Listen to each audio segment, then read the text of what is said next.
The biting wind cut across the icy trails of Colorado's Rocky Mountains as Margaret stepped off the ski lift, moving with a steady confidence that came from years of experience.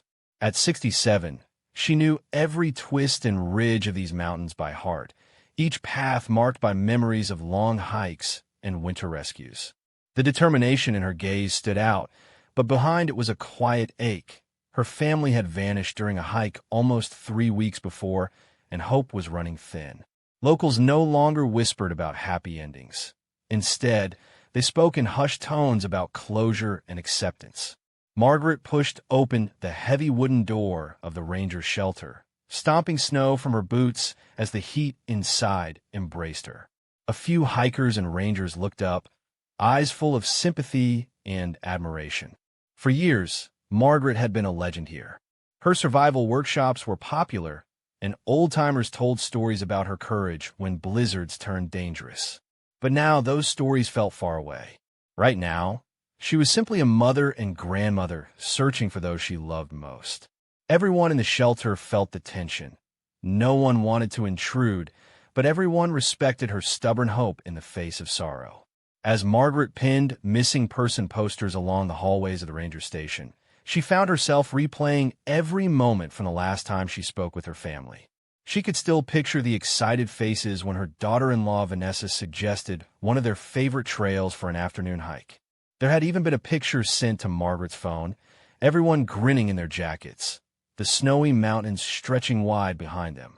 After that, it all unraveled so quickly. There was the weather alert on her phone, warning of an approaching storm. When Margaret tried calling, there was only silence. No answer, just the empty ringing that made her stomach drop.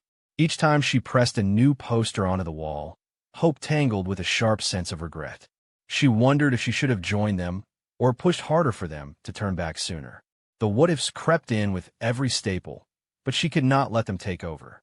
Instead, Margaret pressed forward, her search turning into a kind of ritual that kept her moving when everything else seemed stalled.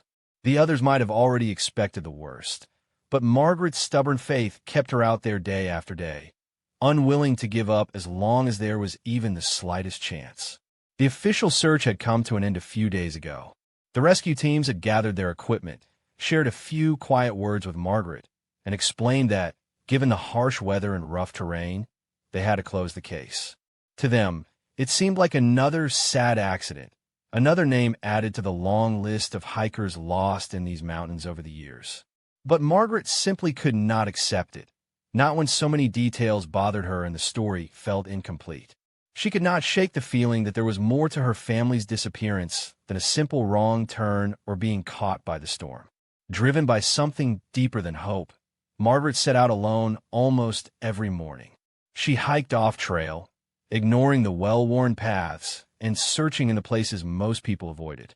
Along the way, she talked with everyone she met, trail runners passing through, rangers who remembered old stories, even an elderly man named Tom, who had lived in the area for over 4 decades. Wherever she went, she left more posters and asked more questions. The missing had become real for everyone she spoke to. When no answer came, Margaret's only choice was to keep going, letting grit and love fill the space left by fear. On one of those lonely treks through the backwoods, Margaret was making her way across a narrow ridge when she heard someone behind her. She turned to find Jack, a local hunter, coming up the trail with his faded orange cap pulled low. Jack was tough and quiet, used to these parts in childhood. He paused when he spotted the missing person's flyer in Margaret's hand. After a short, respectful nod, he asked about her loved ones, and Margaret shared her story yet again, this time with a little more hope, maybe because something about Jack felt steady. Jack listened quietly, then mentioned he ran a string of wildlife cameras throughout the forest. He used them to keep tabs on elk herds and watch for early bear activity. Margaret felt a flicker in her chest, something like hope, mixed with nerves. Jack invited her back to the small cabin he used as a base, not far from where they stood. Inside, the air was thick with the smell of coffee and wood smoke. They sat side by side as Jack pulled up the memory cards, their eyes fixed on the glowing screen. One by one, Jack flipped through the shots, mostly coyotes and deer, the odd fox. The pattern was almost hypnotic, until something odd popped up and made them both lean in, hearts quickening at the unexpected image. On the screen, they suddenly spotted people moving through the snowy trees. A woman in a bright blue parka and two small children bundled against the cold. Margaret's heart leapt in her chest. She knew right away it was Vanessa and her grandchildren, Sophie and Lucas. Even though they looked worn out and cold, they were clearly alive. The timestamp on the corner of the image said just 3 days ago, which meant they were still somewhere nearby and, against all odds, surviving in the wild. But the excitement was quickly tangled with worry. Her son, Daniel, was nowhere to be seen in any of the frames. It made Margaret's relief bittersweet. She stared at every detail, looking for anything, maybe a movement behind them or a shadow that could be Daniel. But there was nothing. The kids clung to Vanessa, who seemed to be guiding them with what little strength she had left. Questions came fast in Margaret's mind. Had Daniel gone to search for help? Was he hurt? The urge to worry gnawed at her, but the sight of her family still pressing forward, visible and alive, filled her with a stubborn hope she had not felt in weeks. For the first time, a real rescue felt close. Jack pointed to the map on his wall, showing Margaret the exact spot where his trail camera had picked up the images. It was deep in the western section of the Jefferson Wilderness, a place the official search had barely touched. The land there was dense with thick trees and steep, rocky ground, almost impossible to cross without knowing every inch. People rarely wandered there, especially families with young kids. That made it even more surprising and gave Margaret a new sense of urgency. With a copy of the footage on a flash drive, Margaret wasted no time. She left Jack's cabin and made her way straight back to the ranger station, heart pounding the whole way. She burst in, barely pausing to catch her breath, and demanded to speak to whoever was in charge. She laid out the map, pointed to the camera's location, and showed them the images. There was no room for debate. The Rangers saw what Margaret saw, and the mood in the room shifted from quiet doubt to quick action. Orders went out for volunteers to get gear ready, and teams started planning their route. For the first time since this nightmare began, Margaret felt something real lifting inside her. She was finally leading everyone in the right direction. The police, with Captain Michael O'Connor leading the team, gathered in the station's main office to review the photos Margaret brought. They enlarged the images on the computer, and after careful study, there was no doubt Vanessa, Sophie, and Lucas were clearly alive and in that remote corner of the woods. Margaret felt a mix of relief and anxiety swirling inside her as she watched faces bending over the screen, confirming what she already knew in her bones. But as the meeting stretched on and the sky outside turned even darker, the officers exchanged worried glances. Captain O'Connor explained gently that it would be nearly impossible and downright dangerous to move a search team through that rough patch of mountains at night, especially with a cold front rolling in and snow expected. Margaret hated every word of it, even though her old experience as a search and rescue volunteer told her he was right. Those woods could turn on you in an instant after sunset. Still, every passing hour made her stomach twist. Knowing her family was alive, yet stranded just out of reach, was almost worse than not knowing at all. She tried to make peace with the decision, but it was a long and restless night, with hope and worry sitting heavy on her chest. That night, the small mountain lodge where Margaret waited felt more confining than ever. The walls seemed to close in with every hour, and the usual warmth of the common room provided little comfort. Other guests gathered around the fireplace, swapping stories about the weather or the latest Seattle game on TV, but their words floated past her like meaningless noise. Each laugh or hushed conversation only reminded Margaret of how far she felt from everything ordinary and safe. She sat nursing a coffee that had long grown cold, staring into the flames and searching the faces around her for some kind of answer or comfort, but found none. People came by to offer quiet sympathy, some with genuine kindness, others with awkward questions, or even silent blame hidden in their glances. A gray-haired woman at the end of the bar told her to trust the rescuers, and a young couple whispered about the risks of hiking with kids in the Cascades. All their words mixed together, circling in her mind, leaving Margaret feeling more restless by the minute. So, as midnight crept closer and the lodge quieted down, Margaret made up her mind. She would not wait any longer, not with her family struggling somewhere out there. Quietly grabbing her pack and slipping on her boots, she stepped into the cold, determined to set off on her own, no matter what anyone said. Margaret moved quietly around her room, careful not to make any noise that might alert the other guests or the night staff. Her hands worked fast but steady, filling her old hiking pack with just what she would need: protein bars, a thermal blanket, water bottles, and the extra set of heavy wool socks her son Daniel had always teased her about. She tucked in a laminated map, a compass, her headlamp, and a bright red whistle she hoped she would not have to use. Every item was chosen out of old habit, but this time there was something else pushing her, something raw and urgent that kept her mind sharp and her movements brisk. She zipped the bag, shrugged on her thickest jacket, and slipped out the back exit, letting the door ease shut behind her. The December cold hit her hard, the kind that bit through her gloves and stung her cheeks, but she steeled herself and started down the path. The snow fell heavy, piling up fast, making each step an effort. Margaret kept her head down, eyes fixed on where Jack's map had pointed her, right toward that steep and lonely corner of the Jefferson Wilderness. Nothing about it scared her now. Not the dark, not the cold, and not the silence. All she cared about was pushing forward, one careful step at a time, to where her family needed her most. The trek through the forest took everything Margaret had. The snow was falling even heavier now, soaking through the denim of her jeans and freezing her at the knees. Her breath came out in short, puffy clouds, and her back ached beneath the weight of the backpack. The only sounds were her own slow, tired breathing and the steady crunching as her boots pressed through snow and ice. Each step forward felt harder than the last. Sometimes she reached out to steady herself against a tree trunk, letting the rough bark dig in her palm to remind her she was still moving, still fighting her way toward her family.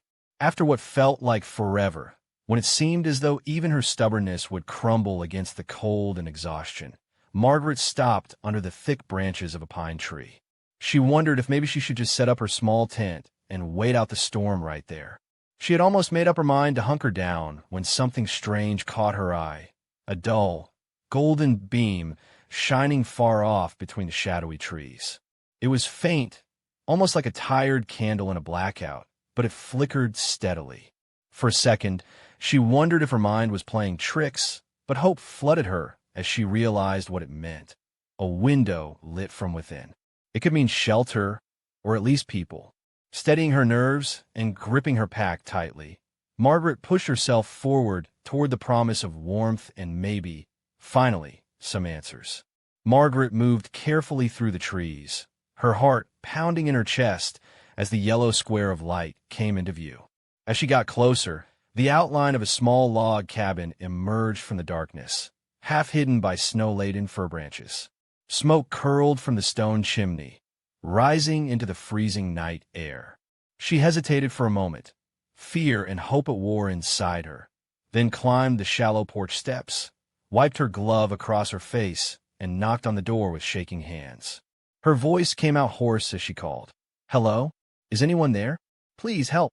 For a few long seconds, there was only the sound of wind and the crackle of the fire inside. Margaret's heart raced. Then, with a creak, the door eased open. Standing there, eyes wide with weariness and relief, was Vanessa, Margaret's sister. Behind her, huddled together, were Sophie and Lucas, their faces pale but their eyes bright, both wrapped in heavy blankets. For a moment, nobody spoke. Then the children barreled forward, throwing their arms around Margaret's waist and holding on as if they would never let go. Tears stung her eyes as she hugged them all, overwhelmed with relief but full of questions. What had happened? How had they survived out here? And what would they do next? Once inside, Margaret felt the heat from the old stone fireplace seep into her frozen bones, the kind of warmth that made her whole body ache with relief. She sat down on a faded couch while Sophie and Lucas huddled close, still holding tight to her coat. The little cabin was simple but sturdy, with wool blankets draped over chairs and a kettle bubbling gently on the stove. For a minute, Margaret could almost believe the snowstorm raging outside was somewhere far away. But the mood in the room was brittle, the kind that made every movement feel careful and every silence seem loaded. Margaret looked around, scanning the small space, and noticed immediately who was missing. Her husband, David, was nowhere to be found. Vanessa could not hide her distress as she poured Margaret some tea with shaking hands. Sitting beside her, Vanessa finally explained what happened, how after the storm worsened, David decided they could not just wait and hope for a miracle. He had bundled himself up, promising to find help and return as soon as he could. That was over a day ago, and they had not seen or heard anything since. Vanessa's voice quivered with guilt and dread as she recounted the decision. Margaret listened, comforted the children, but deep inside she could sense there was more to the story, something left unsaid, hanging in the air like a waiting question. As night pressed closer and the storm showed no signs of letting up, Margaret waited until the children's breathing grew slow and even. Sophie clutched a battered teddy bear while Lucas curled up by the fire, lost in dreams. Margaret kept her voice low as she turned to Vanessa, her questions rolling out in a steady, gentle way. She asked again for details about the day they were separated from David, how long they had been inside this cabin, and what they had been eating with the roads cut off for so long. Vanessa only gave short, vague answers, always shifting in her seat or glancing away. Margaret listened, picked up bits and pieces, but her worries grew. That uneasy feeling came back even stronger when she noticed how well stocked the cupboards were, with cans of soup, bags of flour, and even a few fresh apples. There were new footprints by the back entrance, too, and the firewood was dry and stacked right inside the door. For a cabin that was supposed to be abandoned, it looked lived in, maybe even prepared in advance. While Vanessa stirred the kettle again, Margaret's curiosity took over. She quietly lifted a loose floorboard near the stove and discovered something that made her heart catch. A silver watch, David's favorite, polished and shining, just sitting there as though it had only been removed yesterday. Vanessa noticed Margaret holding the watch, her expression tense and full of questions she was not saying aloud. Vanessa fumbled for words, saying maybe David dropped it before leaving or meant to hide it. But there was a shakiness in her voice that did not sit right with Margaret. Every answer seemed too quick, too neat. Margaret tried to act normal, but she felt a knot tightening in her stomach. She watched as Vanessa fussed over the fire, wiped down the small table, and kept glancing back at the spot where Margaret had found the watch. There was an awkward stillness hanging between them, the kind that made even the smallest sound seem loud. Margaret's mind raced as she ran through what she had seen. The packed shelves, the fresh supplies, the footprints. Nothing added up, and she realized she was not just worried for David anymore, but for herself and the children too. She barely had a second to react before she felt a sharp crack across the side of her head, pain exploding and making her vision blur. Vanessa stood over her, eyes wild and fearful, as if she was cornered and did not know who to trust anymore. Margaret tried to call out, but the world slipped into darkness before she could say another word. When Margaret came to, the world felt tilted and wrong. Her head throbbed, and she found herself tied tightly to a kitchen chair. The acrid smell of gas hung heavy in the air, making her eyes sting and her stomach twist. Somewhere nearby, an orange glow flickered. Small flames had caught on the edge of a rug, crawling slowly across the cabin floor. The place that had been a haven only hours before was now a trap, and the danger had come from the last person Margaret thought she had to fear. Panic clawed at her chest, but she tried to stay focused. Her hands worked blindly behind her, groping for anything sharp. By pure luck, she felt the slim handle of her pocket knife, still hidden in the inside seam of her coat. Gritting her teeth, she twisted until the blade slipped in her palm. The rope bit into her wrists as she sawed at it, every stroke a race against the worsening heat. Flames licked up the wooden wall near the stove, spreading with frightening speed, and the air crackled with the threat of disaster. Margaret's breath came short, but at last she felt the rope part. She wasted no time, scrambling desperately for any hope of escape as the flames pressed closer. The smoke thickened around Margaret as she kicked her foot free, her lungs burning and eyes watering. Knowing she had only moments left, she grabbed a chunk of firewood and, with shaky hands, hurled it at the nearest window. The noise of shattering glass ripped through the chaos, and in a rush of cold wind, the choking heat of the flames was replaced by the freezing air from outside. Not wasting a second, Margaret shielded her face with her arm and threw herself through the jagged opening. She landed hard on the icy ground, feeling sharp pain where glass had cut her cheek and arm, but the relief of sweet, clean air was almost enough to make her sob. The weight of fear lifted, but only for a moment. Now outside, she took a shaky breath and tried to get her bearings, even though her head spun and every muscle ached. Her coat was torn and she had no equipment, no flashlight, no phone, nothing but the knife she had used to escape. Margaret forced herself to keep moving away from the burning cabin. Suddenly, the silence was pierced by a high, panicked cry from somewhere in the woods. It was a child's voice, Sophie or Lucas, maybe both. Margaret's pain fell away as her love for them took over, and she started running toward the sound, determined not to fail them now. Margaret pushed through the brush, following the desperate cries, her heart thudding loudly in her chest. Snow crunched underfoot with each hurried step, her breath coming out in ragged clouds. As she crashed into a small clearing, she saw Sophie slumped against a tree, shivering and clutching her ankle. The relief of finding her granddaughter alive mixed with a surge of anger. How could Vanessa have left Sophie out here, hurt and alone? She dropped down beside Sophie and gave her a quick hug, wrapping her in her own torn coat for warmth. Margaret tried to keep her voice steady while she checked the twisted ankle and wiped blood from a scraped knee. She found an old scarf in her pocket, tore it into strips, and gently wrapped Sophie's injury as best as she could. Each movement was careful but rushed. Sophie whimpered, but she squeezed Margaret's hand, trusting her completely. The forest stretched out around them, endless and cold. With a deep breath, Margaret lifted Sophie into her arms, ignoring the burning in her own body. It did not matter how tired she was or how badly she ached. She was going to get Sophie to safety, no matter what it took. Step by step, Margaret pushed on, driven by hope and by the thought that she had to save this little girl. Margaret's arms were raw from carrying Sophie, and the cold bit through her thin clothes. But she kept putting one foot in front of the other. The woods were thick, icy branches reaching out to snag her hair or trip her feet.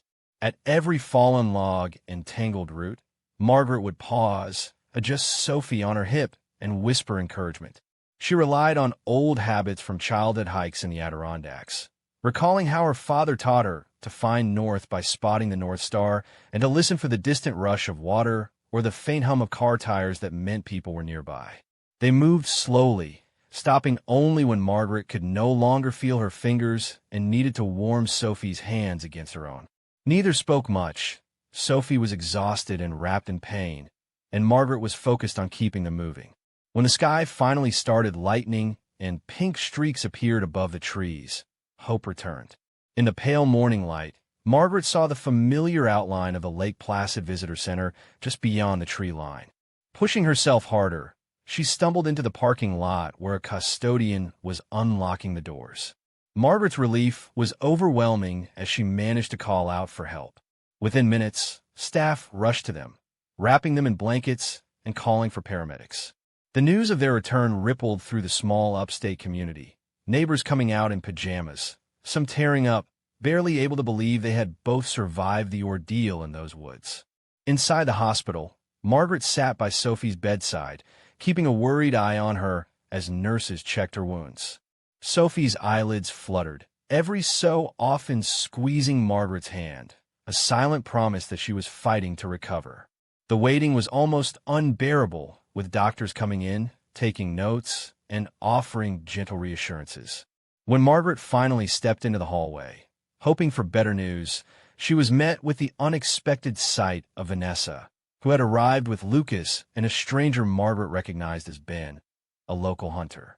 Margaret's relief vanished when she heard Vanessa loudly claim Margaret was the real danger, weaving a story about being attacked and forced to flee. Before Margaret could defend herself, Ben stepped forward.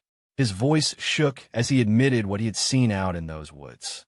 He described the night he witnessed the confrontation between Vanessa and David, revealing that Vanessa had killed David in a fit of rage. Ben lowered his head and confessed that he had helped her cover it up, drawn in by her desperate promises and a thick envelope of cash. The truth spilled out in that stark hospital hallway, leaving Margaret reeling with anger and disbelief. It was hard to process just how much deceit had twisted through her family, but now, at least, the lies finally had nowhere left to hide. With Ben's testimony and the accounts given by Sophie and Lucas, the pieces finally fell into place for the officers handling the case. The truth was impossible to ignore. The police moved quickly, arresting Vanessa for both murder and attempted murder. Margaret watched in numb silence as they led Vanessa away, her mind swirling with grief for her son, David, and disbelief that things had fallen apart so terribly. Even as she grieved, Margaret knew she was the one holding her family together now. She squeezed her grandkids close, telling them with quiet certainty that she was there for them and would never let them go through anything like this again. Life settled into an odd rhythm as the legal process unfolded. Lawyers, detectives, and social workers moved in and out of their lives, but Margaret stayed focused on Sophie and Lucas. She cooked their favorite meals and sat with them some nights when they couldn't sleep, listening if the kids wanted to speak or just staying by their side if they didn't. Margaret understood that real healing would not come from court decisions, but from the safety and love she gave every day. She pressed on, knowing that if anything good could come from so much pain, it would be the hope and strength running through what was left of their little family.